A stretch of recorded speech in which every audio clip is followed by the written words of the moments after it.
Good morning and नमस्कार दोस्तों, स्वागत है आप सभी का आपके अपने YouTube channel GK search engine पर। आज है 23 अक्टूबर और 23 अक्टूबर से रिलेटेड राजस्थान करंट अफेयर्स के जितने भी इंपॉर्टेंट क्वेश्चन हैं सभी हम इस वीडियो में डिस्कस करने वाले हैं। तो पूरा वीडियो बहुत ध्यान से देखना और वीडियो के एंड में मैं आपसे क्वेश्चन पूछूंगा जिसका आंसर आपको कमेंट बॉक्स में देना है। कल के वीडियो में मैंने आपसे क्वेश्चन पूछा था जो था हाल ही में जोधपुर में संपन्न हुई 16वीं सीनियर स्टेट वुशु चैंपियनशिप किसने जीती है। तो इस प्रतियोगिता को जयपुर के खिलाड़ियों ने जीता है, यानी कि ए ऑप्शन इसका बिल्कुल सही था। जिन दोस्तों ने ए ऑप्शन कमेंट बॉक्स में सही जवाब दिया था उनको हार्दिक शुभकामनाएं। जयपुर के खिलाड़ियों ने जोधपुर में संपन्न हुई 16वीं सीनियर स्टेट वुशु चैंपियनशिप में अपना दबदबा कायम रखते हुए 38 गोल्ड मेडल के साथ कुल 54 पदक जीतकर टीम ने चैंपियनशिप जीत ली है। मेजबान जोधपुर है वो दूसरे स्थान पर रहा है और गंगानगर टीम तीसरे स्थान पर रही थी। पुरुष वर्ग में जयपुर के मुकेश चौधरी और महिला वर्ग में जोधपुर की मंजू चौधरी को सर्वश्रेष्ठ खिलाड़ी के रूप में पुरस्कृत किया गया था। समापन समारोह में खेल मंत्री अशोक चांदना और राजस्थान वुशु संघ के अध्यक्ष हीरानंद कटारिया द्वारा खिलाड़ियों को पदक प्रदान किए गए थे। तो चलिए स्टार्ट करते हैं आज के करंट अफेयर्स। पहला क्वेश्चन है, हाल ही में किस राज्य के आर्थिक एवं सांख्यिकी निदेशालय को साल 2022 के डिजिटल ट्रांसफॉर्मेशन राष्ट्रीय पुरस्कार से सम्मानित किया गया है। तो राजस्थान के आर्थिक एवं सांख्यिकी निदेशालय को यह पुरस्कार मिला है, यानी कि बी ऑप्शन इसका बिल्कुल सही हो जाएगा। आइए जानते हैं इंपॉर्टेंट फैक्ट्स। तो 21 अक्टूबर 2022 को भारत सरकार के डिजिटल इंडिया मिशन के तहत ही CII और Tata communication centre for digital transformation द्वारा नई दिल्ली में आयोजित किए गए समारोह के दौरान राजस्थान के आर्थिक एवं सांख्यिकी निदेशालय को वर्ष 2022 के डिजिटल ट्रांसफॉर्मेशन राष्ट्रीय पुरस्कार से सम्मानित किया गया था। राज्य के आर्थिक एवं सांख्यिकी निदेशालय के निदेशक डॉक्टर OP बेरवा ने बताया कि ये पुरस्कार राज्य को पहचान वेब एवं एंड्रॉयड ऐप के माध्यम से जन्म, मृत्यु, विवाह और MCCD रजिस्ट्रेशन में आशातीत प्रगति के लिए दिया गया है। आपको बता दें कि पुरस्कार के लिए 400 से अधिक नॉमिनेशन है वो मिले थे, जिसमें राजस्थान सरकार के जो आर्थिक एवं सांख्यिकी निदेशालय के पहचान एवं जो एप्लीकेशन है डिजिटल ट्रांसफॉर्मेशन पुरस्कार जिसके लिए चुना गया था। नेक्स्ट है, हाल ही में राजस्थान बीज निगम की ओर से किसानों के लिए राजीव गांधी किसान बीज उपहार योजना रबी 2022-23 कब से लागू की गई है। तो इस योजना को राजस्थान में 22 अक्टूबर से लागू किया गया है, यानी कि ए ऑप्शन इसका बिल्कुल सही है। आइए जानते हैं इंपॉर्टेंट फैक्ट्स। तो राजस्थान बीज निगम की ओर से जो अपने वार्षिक 12 करोड़ रुपए के लाभांश में से 4 करोड़ रुपए के उपहार है वो दिए जाएंगे। इसके लिए निगम ने उपहार योजना की शुरुआत की है। इसके लिए किसानों को राज सीड से बीज खरीदना होगा। 22 अक्टूबर को राजस्थान बीज निगम की ओर से किसानों के लिए राजीव गांधी किसान बीज उपहार योजना रबी 2022-23 लागू की गई है। इस योजना के तहत किसानों के लिए उपहार योजना शुरू हुई है, जिसमें हर जिले के बीज निगम का कूपन प्राप्त करने वाले किसानों की लॉटरी निकाली जाएगी और चुने हुए 51 किसानों को एक ट्रैक्टर, 20 किसानों को जिसमें battery operated knapsack sprayer machine और 30 किसानों को टॉर्च इसमें दी जाएगी। प्रदेश में चल रही कई योजनाओं के तहत बीज निगम के द्वारा जो किसानों के लिए उपहार योजना का नाम भी राजीव गांधी जी के नाम पर रखा गया है। अगला क्वेश्चन है, हाल ही में राजस्थान के जयपुर में कितने करोड़ रुपए की लागत से जो बना सिटी पार्क का लोकार्पण मुख्यमंत्री अशोक गहलोत द्वारा किया गया था। तो जयपुर में 55 करोड़ रुपए की लागत से सिटी पार्क का निर्माण किया गया है, जिसका लोकार्पण CM अशोक गहलोत द्वारा हाल ही में किया गया था, यानी कि ए ऑप्शन इसका बिल्कुल सही है। आइए जानते हैं इंपॉर्टेंट फैक्ट्स। तो राजस्थान की राजधानी जयपुर के मानसरोवर इलाके में 52 एकड़ में फैला नया सिटी पार्क है वो जनता के लिए औपचारिक रूप से खुल गया है। CM अशोक गहलोत ने 55 करोड़ रुपए की लागत से बने इस पार्क का विधिवत लोकार्पण किया था।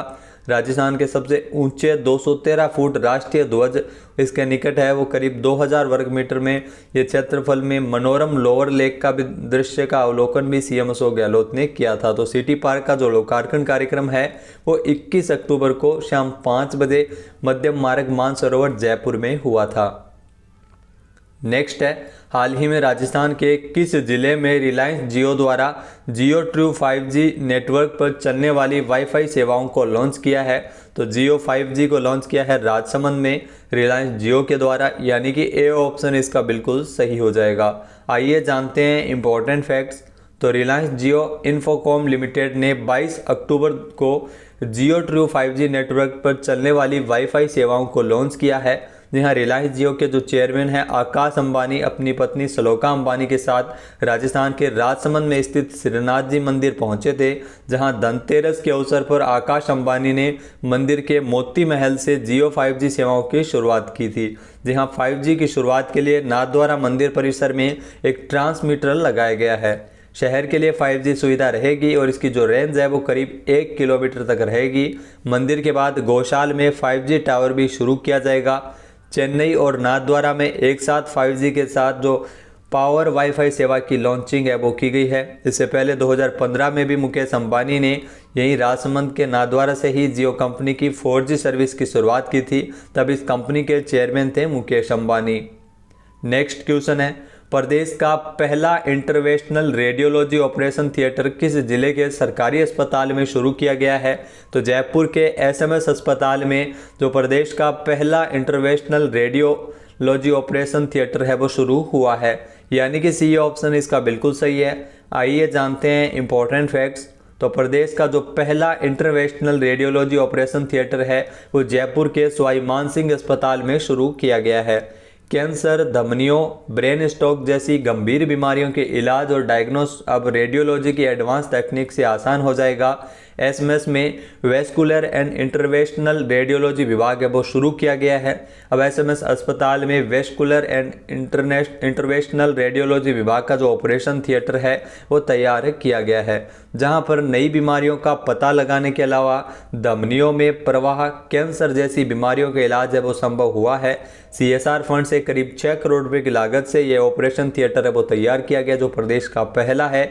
इसमें पैर की धमनी में एक कैथेटर, जो एक पतली छोटी ट्यूब डालकर इसे पूरे शरीर की किसी भी रक्त वाहिकाओं तक पहुंचाया जा सकता है, जिसे रक्त वाहिकाओं के जो गुब्बारे, ब्लॉकेज, ब्लीडिंग आदि को ठीक किया जा सकता है। इसमें एंजियोप्लास्टी के द्वारा छल्ला भी डाला जाता है, जो रक्त के थक्के द्वारा अवरुद्ध नसों को खोल सकता है। नेक्स्ट क्वेश्चन है, हाल ही में मुख्यमंत्री अशोक गहलोत द्वारा जो मुख्यमंत्री लघु उद्योग प्रोत्साहन योजना के अंतर्गत राजस्थान में कृषि आधारित सूक्ष्म एवं लघु इकाइयों में 25 लाख रुपए तक के ऋण हेतु कितने प्रतिशत ब्याज अनुदान दिए जाने का निर्णय लिया गया है? तो इसके लिए 9% है वो ब्याज अनुदान दिया जाएगा, यानी कि बी ऑप्शन इसका बिल्कुल सही हो जाएगा। आइए जानते हैं इंपॉर्टेंट फैक्ट्स। तो राजस्थान सरकार ने अधिसूचना जारी करते हुए 25 लाख रुपए तक के ऋण लेने वाली कृषि आधारित सूक्ष्म एवं लघु इकाइयों को मुख्यमंत्री लघु उद्योग प्रोत्साहन योजना के अंतर्गत 9% ब्याज अनुदान दिए जाने का निर्णय लिया है। तो CM अशोक गहलोत ने इसकी घोषणा की गई है। मुख्यमंत्री लघु उद्योग प्रोत्साहन योजना, जिसके माध्यम से लाभार्थियों को सरकार की अन्य योजनाओं का लाभ लेने का भी अवसर है वो मिलेगा। 17 दिसंबर 2019 से 31 मार्च 2024 तक योजना को जो कार्य है वो विशेष रूप से प्रभावशाली बनाया जाएगा। तो 9% ब्याज अनुदान इसमें मिलेगा 25 लाख रुपए तक के ऋण जो कृषि आधारित सूक्ष्म एवं लघु इकाइयों को। नेक्स्ट क्वेश्चन है, हाल ही में फ्लैगशिप योजना मुख्यमंत्री निःशुल्क निरोगी राजस्थान योजना पूर्ण रूप से कब लागू की गई है? तो एक और फ्लैगशिप योजना के बारे में जानते हैं।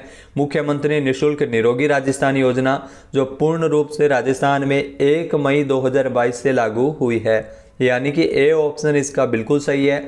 आइए जानते हैं इंपॉर्टेंट फैक्ट्स। तो 1 मई 2022 से राजस्थान में मुख्यमंत्री निःशुल्क निरोगी राजस्थान योजना जो पूर्ण रूप से शुरू की गई है। इस योजना के तहत मरीज OPD और IPD की जांच और उसका इलाज अब वो निःशुल्क करवा सकते हैं। इस योजना का लाभ गरीब और मध्यम वर्ग के लोगों को मिलने वाला है। मुख्यमंत्री निःशुल्क निरोगी राजस्थान योजना, जिसके तहत मुख्यमंत्री निःशुल्क दवा योजना और सभी जांच योजना, सभी सुविधाएं इसमें शामिल रहेगी। साथ ही साथ सभी सेवाएं जन आधार कार्ड या आधार कार्ड इत्यादि जो परिचय पत्र के आधार पर पूर्णतया निःशुल्क कर दी जाएगी।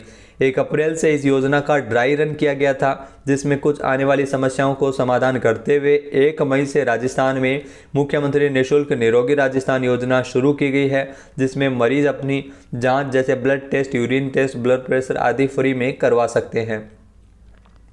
नेक्स्ट है, हाल ही में नारी शक्ति पुरस्कार 2022 से राजस्थान की किस महिला को सम्मानित किया गया था।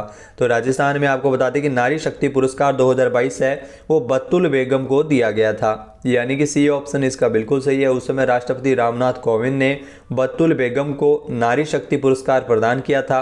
आइए जानते हैं इंपॉर्टेंट फैक्ट्स। तो राजस्थान की मांड और भजन गायिका लोकगीत गायिका बतुल बेगम को नारी शक्ति पुरस्कार 2022 से सम्मानित किया गया है। 8 मार्च को अंतर्राष्ट्रीय महिला दिवस के अवसर पर उस समय राष्ट्रपति रामनाथ कोविंद ने महिला सशक्तिकरण की दिशा में असाधारण कार्य करने वाली 29 महिलाओं को नारी शक्ति पुरस्कार है वो दिया था, जिसमें राजस्थान से बतुल बेगम भी शामिल थी जो जैसलमेर से संबंधित है। नेक्स्ट है, हाल ही में किस देश के प्रधानमंत्री ने अपने पद से इस्तीफा दिया है। तो हाल ही में आपको बता दें कि ब्रिटेन की प्रधानमंत्री ने अपने पद से इस्तीफा दे दिया है, यानी कि बी ऑप्शन इसका बिल्कुल सही है। आइए जानते हैं इंपॉर्टेंट फैक्ट्स।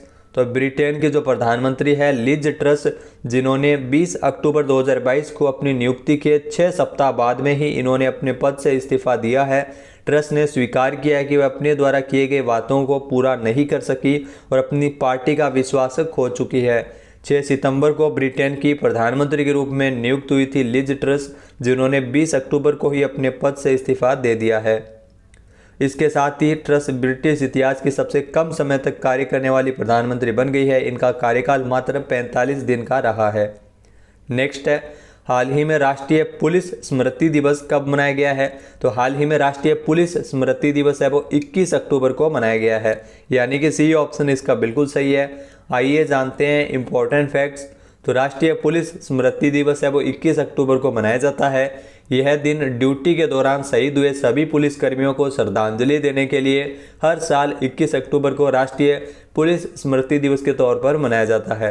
आपको बता दें कि इसी दिन लद्दाख में 21 अक्टूबर 1959 को चीनी सेना से लड़ते हुए शहीद हुए 10 पुलिसकर्मियों के बलिदान को याद रखने के लिए मनाते हैं।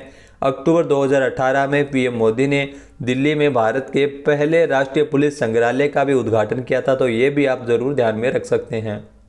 अब बात कर लेते हैं आज के हमारे क्विज की। तो आज का हमारा क्विज है, हाल ही में दिल्ली हाट की तर्ज पर जयपुर में अर्बन हाट को विकसित करने के लिए कितने करोड़ रुपए के वित्तीय प्रावधान को स्वीकृति प्रदान की गई थी। एक बार फिर से सुनिएगा, दिल्ली हाट की तर्ज पर जयपुर अर्बन हाट को विकसित करने हेतु कितने करोड़ रुपए के वित्तीय प्रावधान को स्वीकृति प्रदान की गई है। इसका सही आंसर आपको कमेंट बॉक्स में देना है। और अगर ये वीडियो आपको पसंद आए तो इसे लाइक और शेयर करना बिल्कुल न भूलिएगा। चैनल पे नए हैं, सब्सक्राइब नहीं किया है तो अभी सब्सक्राइब बटन पे क्लिक करें। इस वीडियो की जो PDF फाइल है वो आप वीडियो के डिस्क्रिप्शन बॉक्स से डाउनलोड कर सकते हैं और इस क्वेश्चन का आंसर आप वोट करके भी कर सकते हैं। वीडियो देखने के लिए धन्यवाद। जय हिंद, जय भारत, जय राजस्थान।